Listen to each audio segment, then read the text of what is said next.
Nissan reportedly mulling breaking away from Renault.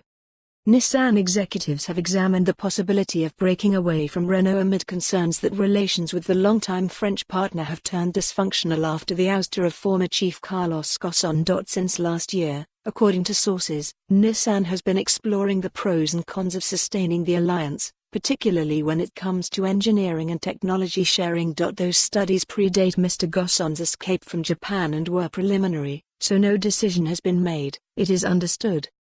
It's unclear how feasible any separation would be, given that Renault is Nissan's biggest shareholder. Still, the comments illustrate the fragile state of the relationship between the Japanese and French car giants after Mr Ghosn, who balanced the world's largest automotive alliance for years as head of both companies, was arrested in late 2018 in Japan on allegations of financial misconduct. Mr Ghosn's legal odyssey took a dramatic turn recently when he fled Japan for Lebanon and became the world's most famous fugitive. Since Mr Ghosn's downfall, the two carmakers have struggled financially. Their shares were the two worst performers among major carmakers last year, and drifted apart at a time when the costs of electrification and autonomous driving are pressuring incumbent carmakers to team up or consolidate.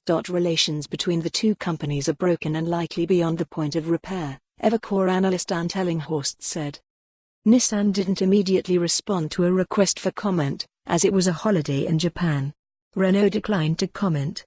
The Financial Times reported earlier that Mr Ghosn's escape from Japan had spurred Nissan executives to accelerate secret contingency plans to potentially split from Renault. The board of the Renault-Nissan alliance is scheduled to meet on January 30 and the meeting could lead to announcements about joint projects, according to another source. Renault pledged, back in February of last year, to make its 20-year-old alliance with Nissan irreversible, after the shocking arrest of Mr Ghosn exposed deep rifts on both sides. That goal now looks further away than ever, with Mr Ghosn's dramatic escape to Lebanon and his repeated denials of the charges reopening old wounds, and neither firm succeeding in bridging the political and governance divide between France and Japan. For more on this story, visit the news article link.